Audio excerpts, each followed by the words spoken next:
aussi en chasse. Bien que séparés par des océans et des continents, ces deux prédateurs tropicaux se ressemblent tant au niveau de l'apparence qu'au niveau des techniques de chasse. Ils se déplacent en contractant successivement les muscles qui recouvrent tout leur ventre.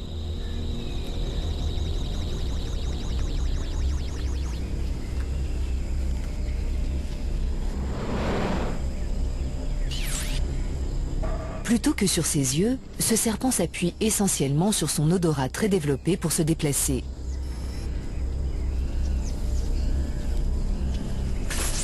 Et ce qu'il n'a pas au niveau de la vision, il le compense largement grâce à des fossettes thermosensibles logées de chaque côté de sa tête.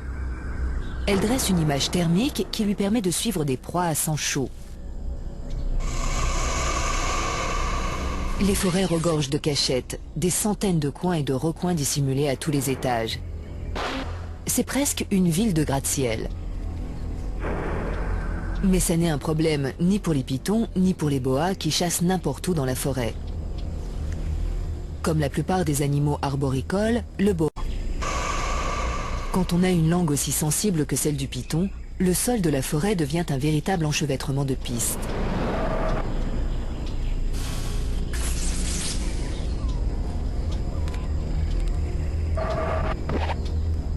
Même haut perché, ces oiseaux ne sont pas à l'abri du boa. En suivant la piste, le python cherche un chemin d'accès au poulailler. Même s'ils n'ont encore jamais vu de serpent, ces poulets savent qu'ils représentent un danger.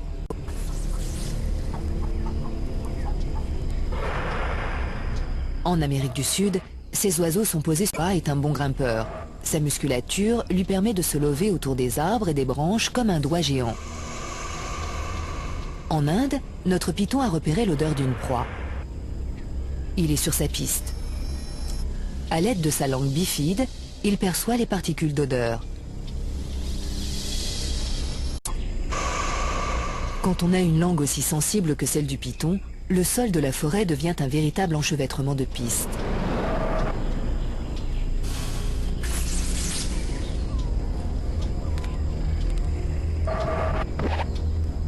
Même haut perché, ces oiseaux ne sont pas à l'abri du boa. En suivant la piste, le python cherche un chemin d'accès au poulailler. Même s'ils n'ont encore jamais vu de serpent, ces poulets savent qu'ils représentent un danger.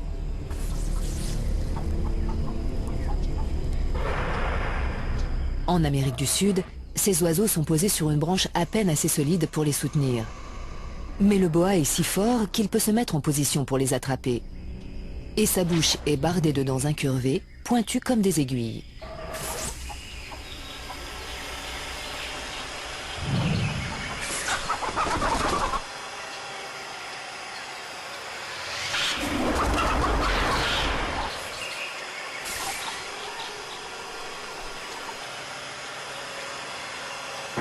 Chaque fois que l'oiseau expire, le serpent en profite pour resserrer sa prise, vidant ainsi les poumons du volatile.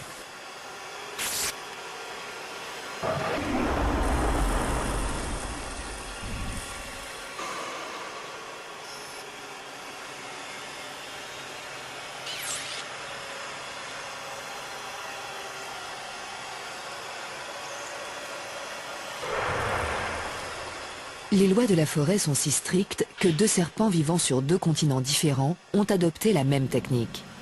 L'agilité, la force et la stratégie combinées à des sens acérés font de ces animaux des tueurs parfaits.